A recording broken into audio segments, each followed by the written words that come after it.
अस्सलामुअलैकुम वरहमतुल्लाह। एक दफ़ा फिर से आपको खुशामदीद कहते हैं।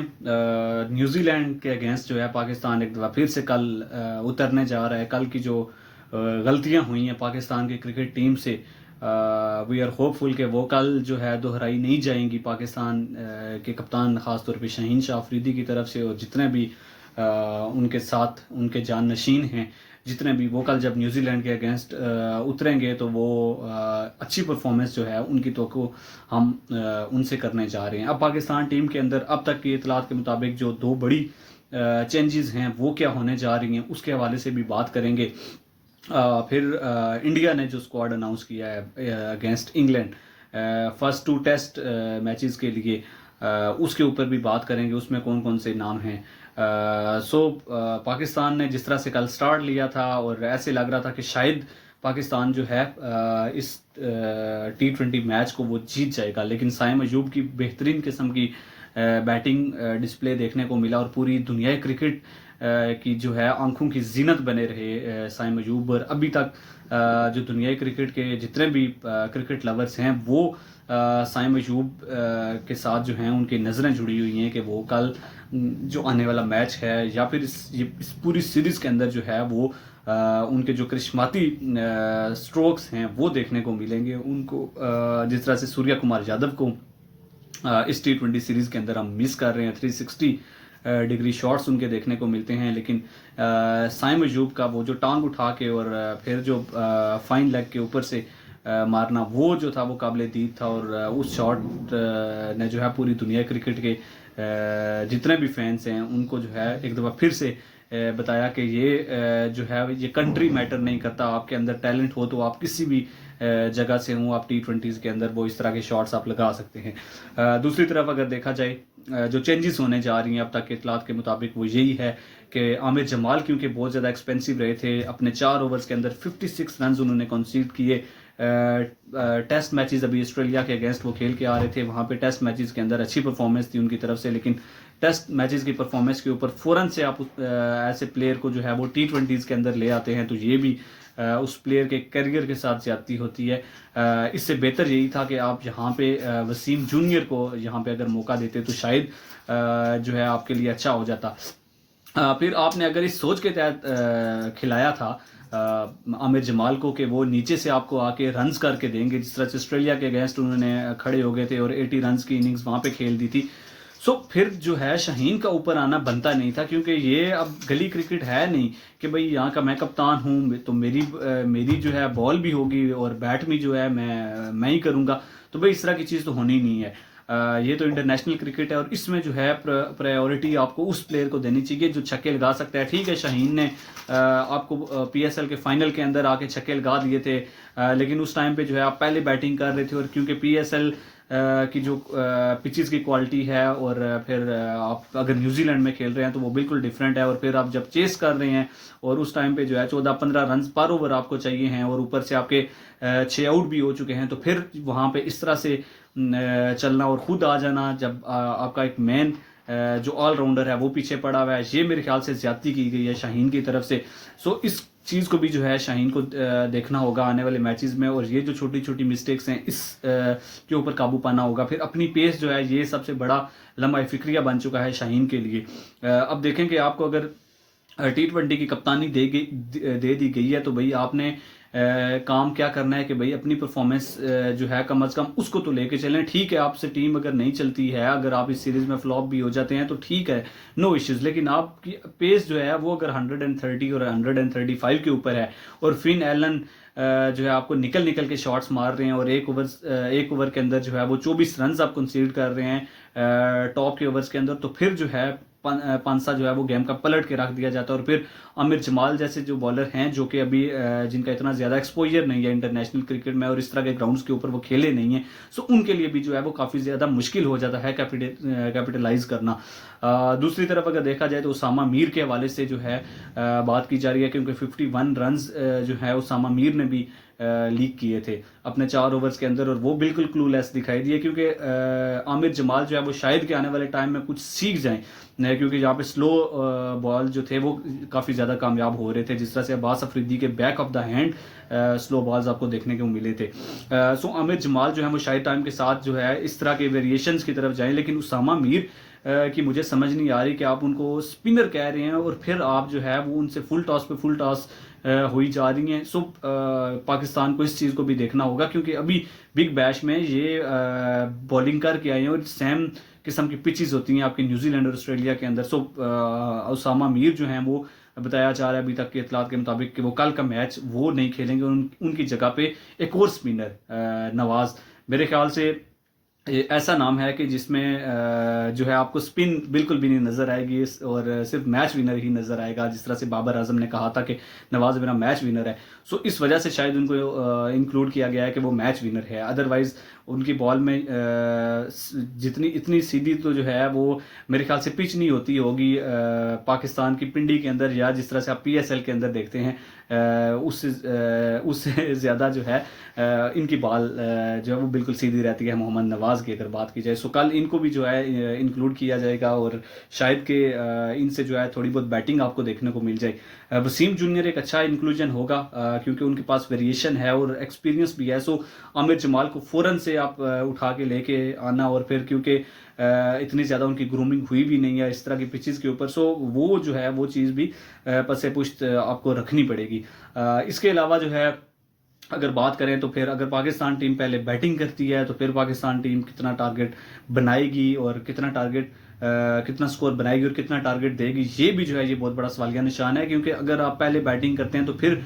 वही चीज़ रिजवान और बाबर की आपको देखने को मिलेगी, रना बॉल खेलेंगे और एंड के ऊपर आके बाकी प्लेयर्स के ऊपर प्रेशर बनता है। सो पाकिस्तान अगर चेस के लिए जाता है तो एटलीस्ट बॉलर्स को चाहिए कि उनको 200 से नीचे तक कम अज़ कम रिस्ट्रिक्ट तो करके रखें, ठीक है, ताकि फिर जो है साइम अयूब और फ़खर और फिर बाबर ठीक है एंकर भी करके खेलते हैं। क्योंकि कल जो बाबर ने इनिंग्स खेली है उसके ऊपर तो बहुत सारे लोगों ने बातें कही हैं कि भाई बाबर से जो है उस तरह की परफॉर्म, तो बाकी मुझे बताएंगे बाकी लोगों ने क्या परफॉर्म किया है। बाबर ने एटलीस्ट 160 के स्ट्राइक रेट के साथ तो बैटिंग की है, ठीक है, उनसे इतनी बड़ी इनिंग्स हम एक्सपेक्ट करते भी नहीं है और ना हम कहते हैं कि भाई वो विराट कोहली के लेवल के ऊपर हैं कि भाई 18 बॉल्स के ऊपर आपको वर्ल्ड कप मेलबर्न में जो है वो 48 रन चाहिए हों और वो चेस करके चले जाएंगे विराट कोहली। सो बाबर से इस तरह की एक्सपेक्टेशंस नहीं है। हाँ, अगर यही स्कोर 200 होता तो फिर जो है बाबर आजम फिनिश कर सकते थे। बाबर ने अच्छी इनिंग्स खेली और एंकर करना ही उनका मेन रोल है। सो वाई नॉट के जो बाकी प्लेयर्स हैं वो आके अच्छा परफॉर्म करें। सो इफ्ती चाचू से बड़ी उम्मीदें थी, वो कल फ्लॉप हुए। आजम खान को 1-2 इनिंग्स की बेस के ऊपर जो है इस तरह से जो है वो मैचेस से पीछे नहीं कर देना चाहिए, ठीक है, आप उनको लेके चले हैं तो 3 से 4 मैचेस जो हैं उनको दें, उनको देख लें कि भाई वो क्या कर सकते हैं। क्योंकि हारिस के साथ आपने ऑलरेडी ज्यादती कर चुके हैं, वो इस तरह की पिचेस के ऊपर आके आपने आपकी बैटिंग लाइन अप के अंदर उन्होंने जिस तरह से जान फूंक के रख दी थी, जिस तरह से एक नई रूह फूंक के रख दी थी वर्ल्ड कप में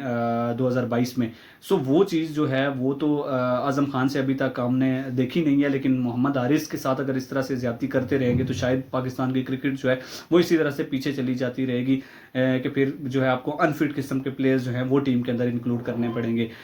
फिर जो आपकी कैचिंग का भी काफ़ी ज़्यादा इशू है, बाबर ने कैच ड्रॉप किया, फिर कुछ मिस फील्डिंग रिजवान की तरफ से भी देखने को मिली, बाकी प्लेयर्स भी जो थे वो उस तरह की परफॉर्मेंस उनकी तरफ से देखने को नहीं मिली है फील्डिंग के अंदर। हालांकि इन्होंने न्यूजीलैंड से ज़्यादा प्रैक्टिस की थी, लेकिन फिर भी जो है पाकिस्तान टीम है तो हम क्योंकि ओवर द ईयर्स अगर बात करें तो पाकिस्तान टीम की फील्डिंग जो थी वो हमेशा से एक प्रॉब्लम रही है, लेकिन कम अज़ कम बैटिंग के साथ तो उसको सुधार के जाएं। कल बड़ा कड़ा इम्तिहान है शाहीन की कैप्टेंसी का और उनके ओवरऑल स्किल्स का कि वो किस तरह से यूटिलाइज करते हैं अपने बाकी जितने भी उनके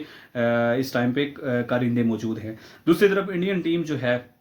स्क्वाड अनाउंस हो चुका है, विराट कोहली, रोहित शर्मा मौजूद होंगे, यशस्वी हैं, फिर उसके बाद श्रेयस अय्यर जो हैं उनको मौका दिया गया है। हालांकि उनका जिस तरह से फेलियर हमने देखने को मिला साउथ अफ्रीका सीरीज़ के अंदर, और किस तरह से आसानी के साथ उन्होंने अपनी विकेट्स थ्रो की। फिर शुभमन गिल, जिस तरह से बात की जाती है कि भाई आने वाले टाइम का विराट कोहली है, उनका बहुत बड़ा इम्तिहान होने जा रहा है, और इस सीरीज़ के अंदर एटलीस्ट जो है उनको रन्स करने चाहिए। ठीक है, आपने बाहर साउथ अफ्रीका की सीरीज़ के अंदर रन्स नहीं कर सके, और जिस तरह से कल के मैच के अंदर अफगानिस्तान के अगेंस्ट आप आउट होके चले गए थे। ठीक है, 12 बॉल के ऊपर 24 आपने स्कोर कर लिया, लेकिन वहाँ पे इस तरह से विकेट थ्रो करके चले जाना, स्टंप आउट होके चले जाना, ये आपको शुभा नहीं देता है। शुभमन गिल जैसा प्लेयर जिसकी पूरी दुनिया क्रिकेट में बात की जाती है, सो वो भी जो है वो टीम के साथ मौजूद होंगे। फिर 4 स्पिनर्स और 4 फास्ट बॉलर। 4 स्पिनर्स में अगर मैं बात करूं तो अक्षर पटेल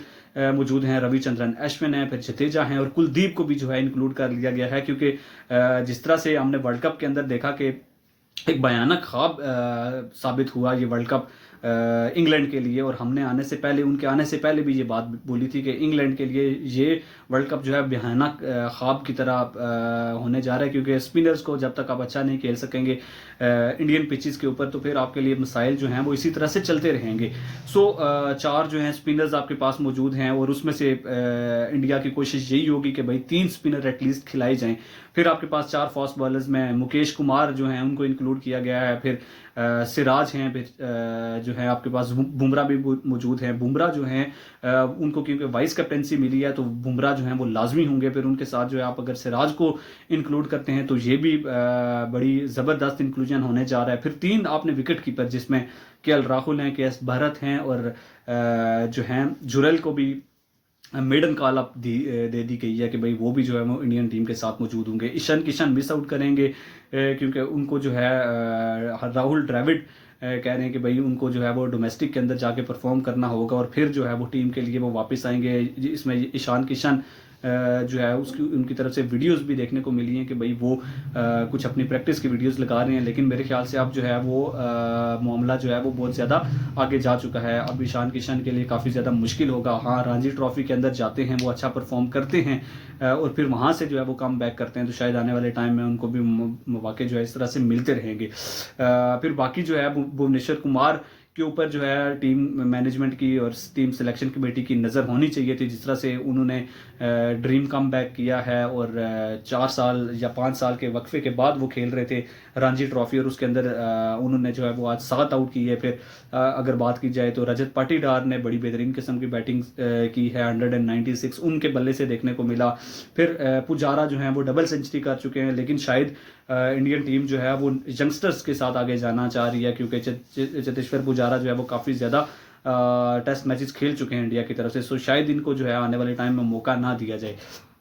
ओवरऑल इंडियन टीम जो है बड़ी बेहतरीन लग रही है। फिर अगर बात की जाए तो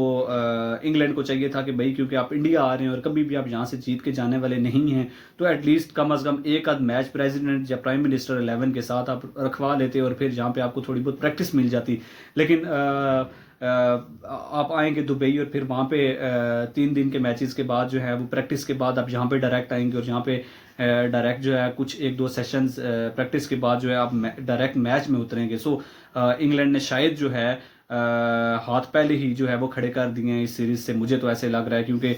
जब 1-2 मैचेस हार चुके होंगे तो फिर उसके बाद जो है वो पिचेस का रोला जिस तरह से शुरू हो जाता है, और वहाँ का मीडिया जो है वो अपने अखबारों में शाये करता है ख़बरें, और उनकी जो बाकी सोशल मीडिया के ऊपर जिस तरह से बातें होती हैं कि भाई इंडिया में जो है वो पिचेस बहुत ज़्यादा ख़राब है, इस वजह से हम लोग हार रहे हैं। सो इंडियन टीम जो है एक दफ़ा फिर से टफ टाइम देने जा रही है इंग्लिश क्रिकेट टीम को, और मेरे ख्याल से जो है इस दफ़ा 4-0 से एटलीस्ट जो है इंडियन टीम जीतने जा रही है इस सीरीज़ को, अनलेस और अनटिल के जो है उनका कोई बेस बॉल अप्रोच में वो एक आध मैच में जो है वो लीड हासिल कर लें और इंडियन टीम को जो है वो मार के रख दें। अदरवाइज़ जो है वो मुझे 4-0 ही लग रहा है, एक आध मैच जो है वो ड्रा की तरफ जा सकता है। सो इंशाल्लाह आपके साथ मिलेंगे कुछ मज़ीद बातों के साथ, कुछ क्रिकेट से जुड़ी हुई। दुआओं में याद रखिएगा, अपना बहुत सारा ख्याल रखिएगा। अल्लाह हाफिज़।